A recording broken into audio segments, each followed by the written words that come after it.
asking the question. A very, very warm welcome to Minister Dan Tehan, a wonderful friend.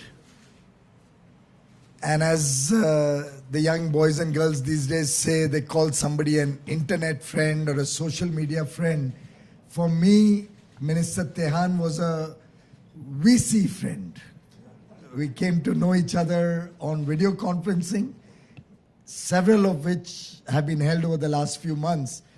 But right from the word go, I found in him a very, very sensitive human being, very progressive in his thinking towards expanding trade relations with India, and a true well-wisher and friend of India.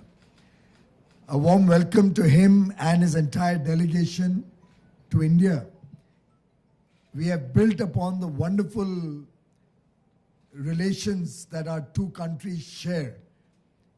Our two prime ministers met recently in New York for the Quad and bilaterally also, and laid out a roadmap for taking the Australia-India partnership in trade and economic affairs to the very next level and escalate it towards a comprehensive economic trade partnership. We've had some wonderful discussions today, meeting for the first time face to face. And it has been a truly engrossing, enriching, and productive dialogue that we had between the two ministers and then between the two delegations. We have set out some very ambitious timelines, targets to meet, and agreed that both negotiating teams will work starting immediately towards very, very important outcomes towards expanding the Australia-India trading relationship. I won't take too much of your time. We have our guest with us. I'll request him to address you and lay down the broad contours of our discussions. Again, a very warm welcome to you, Minister Tehan. Minister Goyal, thank you.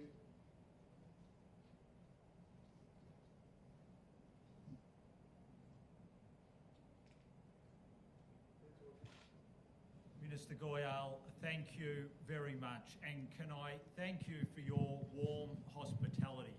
It's wonderful to be here in India with you. I came to India as a 16-year-old boy with my family, and I still have the dearest and fondest memories from my time coming here then. It's wonderful to be back, and I thank you for your extraordinary hospitality today. From the moment that we sat down and began talking, the warmth of our friendship, I think, shone through.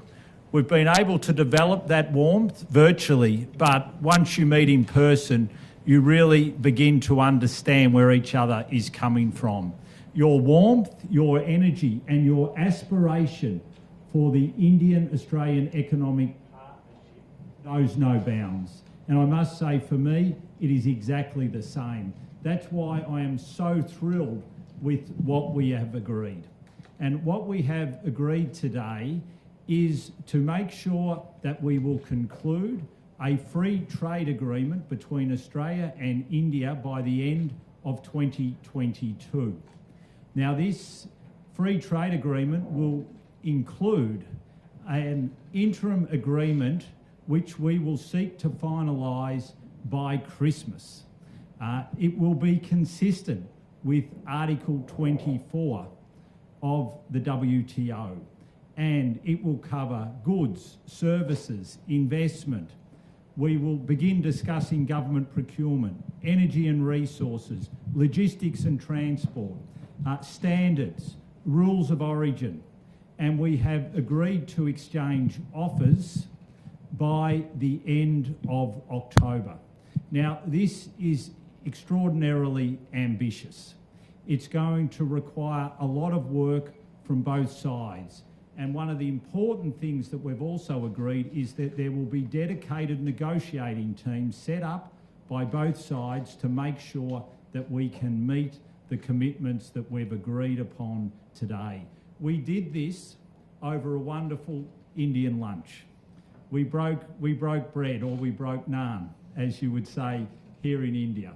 Can I say, being able to look you in the eye and to have these discussions has given me great joy, because I know that the warmth that our Prime Ministers enjoy through the work they do together shone through in the work that we have done this afternoon. Our teams on the Australian side, led by the High Commissioner, and on your side by your Secretary of Commerce, have done an extraordinary amount of work in preparing for us to be able to do the work that we've done today.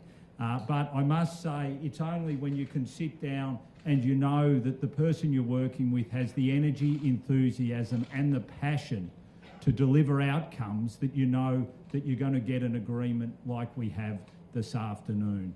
This is a big day for the economic partnership between Australia and India. I don't think that there's been a bigger day. And I must say, I am thrilled, having come here to India to meet you for the first time, that we've been able to achieve what we have. So thank you. So we can take a couple of questions before, and please, you can, to whom the question is directed, please.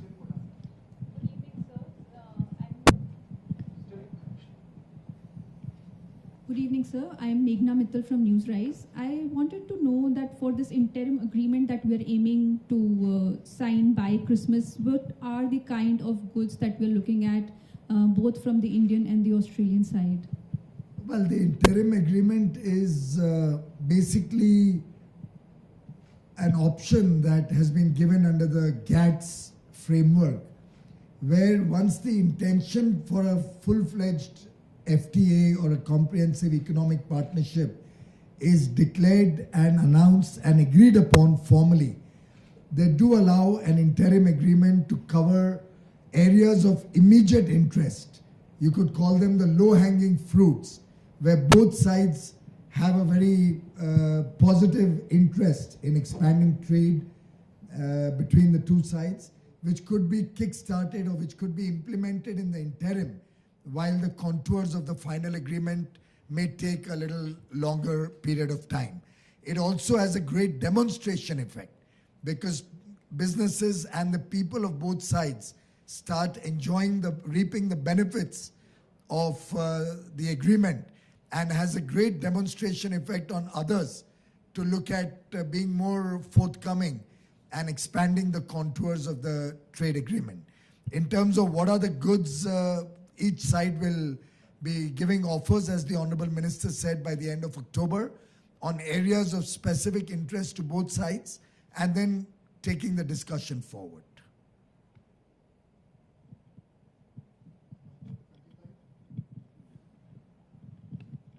Piyush sir, Aamir news nation से।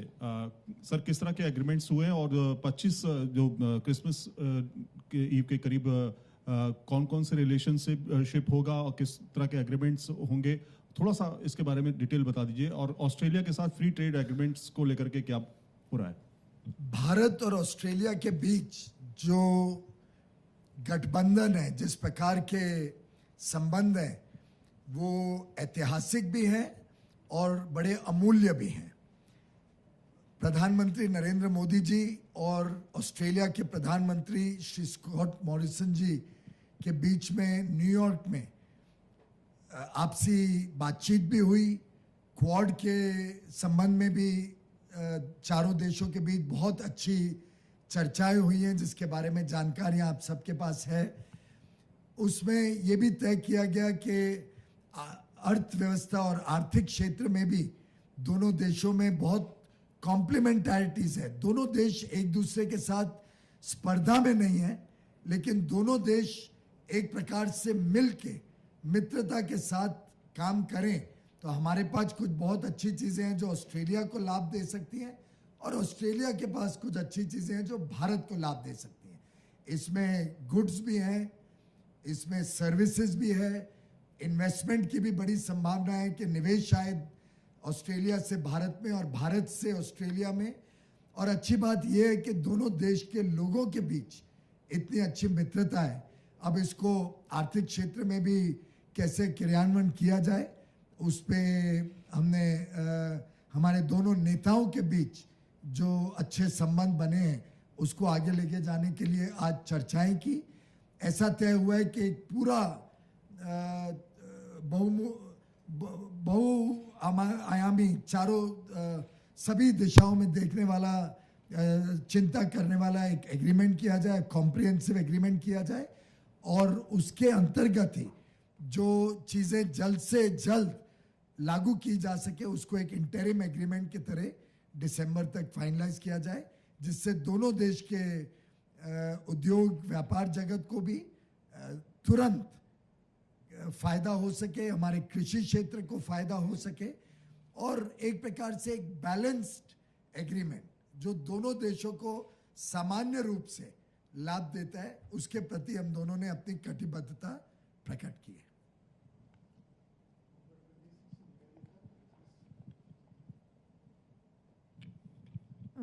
Good evening. I'm Nivedita from Business India. So, is there an estimate of the trade and investment potential that can be unleashed through a full FTA?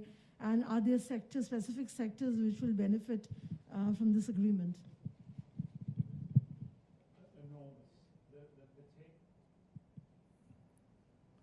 Enormous. The potential for us to build on what we do already bilaterally is absolutely, I think the sky is the limit.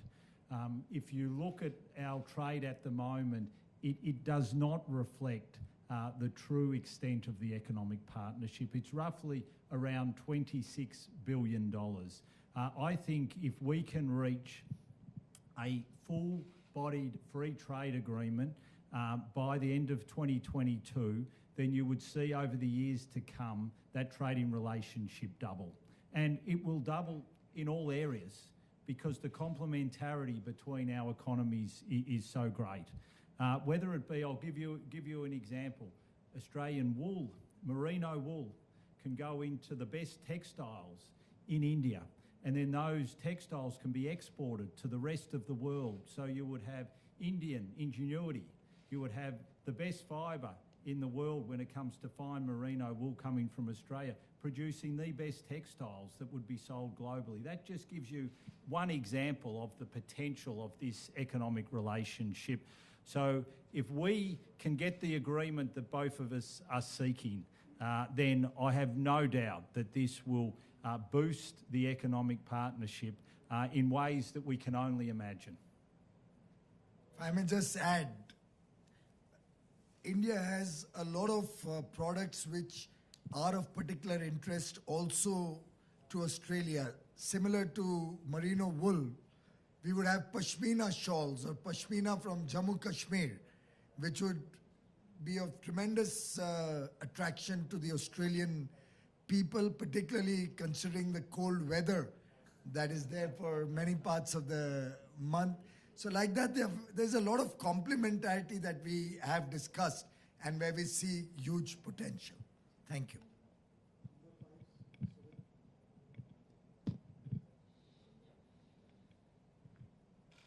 Hi, sir. Good evening. This is Shubhan Chakravarti from Money Control. First of all, congratulations to both sides for deciding to do such an ambitious partnership under such a short time. I will not go directly into the sectors that are being covered because they are currently obviously under negotiations. But with regards to the timeline and the process that is involved, are we doing something new this time? Because obviously by end October, we are going to give out the offers. But I mean, how exactly is this updated negotiation tactic working? Well, this is new because we've sat down and we've agreed the framework, we've agreed the roadmap as to how we are going to do it. So this is significant. We sat across the table from each other, we've looked each other in the eye, and we've said we're going to have an exchange of offers by the end of October. Now that is incredibly important. That's real progress, an exchange of offers by the end of October. We will have an interim agreement by Christmas, and then we will have a FTA concluded, done by the end of 2022. Now, that is ambitious. Have no question, that is ambitious. But that ambition is backed by the energy and enthusiasm of both of us to get this deal done. And that's what is so important. We have sat down and we have said, we are going to do this. We've mapped the framework as to how we're going to do it. As I've said, goods, services, investment, government procurement, we're going to consider and work out what steps we can take either in the interim agreement or the final agreement. Logistics and transport, standards, rules of origin, a phytosanitary chapter. We're going to have a working group within that phytosanitary chapter. So all these things have been agreed. We've decided that we are absolutely serious. We're backing the commitment that our two Prime Ministers have. The area of health, pharmaceuticals. One of the things that I have in my electorate in Australia is Sun Pharmaceuticals. They have a large investment in my electorate. This is an area where India has strong economic advantage and we're looking to work in partnership. There are many areas that we can do things which will benefit India, that will benefit Australia, what I call a true economic partnership. I've come here for a win-win. That's the way I like to deal. I want everyone to win. As Minister Goyal said, I have a real fondness for India. It is close to my heart. And so I want to make sure that when I come here, it's a win-win. I want India to win. I want Australia to win. This isn't like the cricket. In the cricket, I want Australia to win. Believe you me. I love watching India play. I like watching you beat England. But when it comes to Australia and India, I want Australia to win in the cricket. But on a deal like this is a partnership.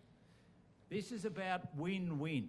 And that's what we want. And if we do this properly, we will get that win-win. It will lift the standard of living in India, it will create jobs in India, it will lift the standard of living in Australia, it will create jobs in Australia. That's what an economic partnership does.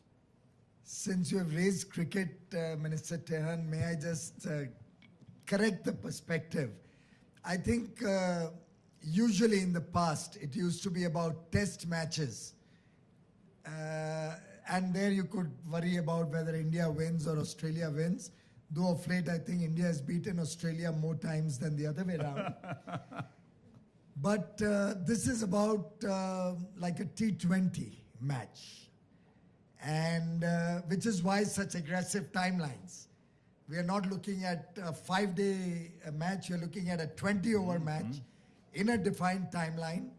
And I think the current IPL series, which is going on, can be the role model where Australians and Indians work for the same team, play in the same team, and worry about defeating the other teams. That's the spirit of this partnership. Very true. Thank you. Hi sir, I'm Amiti Sen from Hindu Business Line. I have a question for both the ministers. Will India and Australia have earlier also tried to work on FTA, but there were some problems and the talks were stalled. So my question is that whether we would be building on the negotiations that the countries already participated in over a few years, or has the slate been completely wiped clean and we are starting anew? First of all, the negotiations were going on before RCEP, and they were not stalled. They were subsumed into the RCEP process for a variety of reasons which are well known to everybody and have been widely welcomed across the country. We did not agree to join RCEP. It was not in the economic interest of India at certain level. But that did not mean that it was because we had any problems with a particular individual country.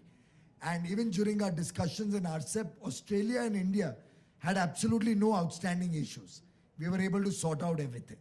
So in that sense, the talks never got stalled. But since we are not a part of RCEP, we restarted the discussions, and unfortunately Corona hit us and delayed the process. But both Minister Tehan and I are new in our jobs in some sense. I've been there for 2.5 years, but in some sense, we were not a part of the old discussions.